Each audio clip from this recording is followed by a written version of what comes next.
পয়গম্বর মুসা নবী আল্লাহর কাছে কথা বলার জন্য যাচ্ছে, এমনি একজন ধনী লোকের সাথে সাক্ষাৎ। ধনী কয়, মুসা রে, ও মুসা, আমার এত ধন হিসাব রাখতে পারি না, আল্লাহরে জিগাইবানি কি করলে আমার ধন কমবে? মুসা নবী কয়, ঠিক আছে জিগাইব। একজন বৃদ্ধার সাথে, একজন মহিলার সাথে দেখা। মহিলা কয়, মুসা কই যাও,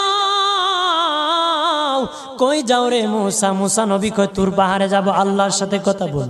মুসা রে, আল্লাহরে জিগাইবানি, আমি গরিব মানুষ, আমি ভালো কিছু কিনতে পারি না, ছেলে মেয়েকে ভালো কিছু খাওয়াইতে পারি না, ভাঙ্গা ঘর, এত গরিব, ভালো করে ঘর বানাইতে পারি না, আল্লাহরে জিগাইবানি কি করলে আমার উন্নতি হবে, ধনী হব, টাকা পয়সা হবে, আল্লাহরে জিগাইবানি।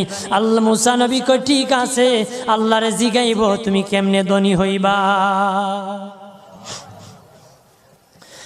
আল্লাহ নবী মুসা নবী 3 রাস্তার মোড়ে যা দেখে একটা লোক বসে আছে, তার 2 হাত নাই, 2 পা নাই, 2 হাত নাই, 2 পা নাই।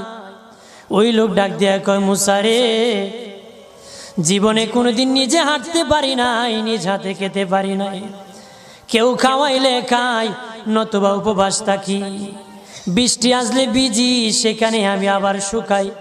ও মুসা, জীবনে কোনো কাজে দুনিয়ার লাগি নাই, আল্লাহরে জিগাইবানি কোন কারণে আমারে বানাইছে?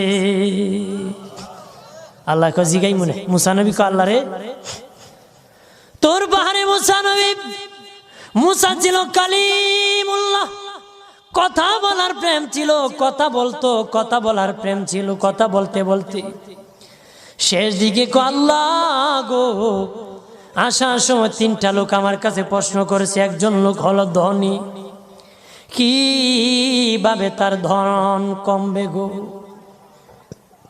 আল্লাহ বলেন, মুসা রে,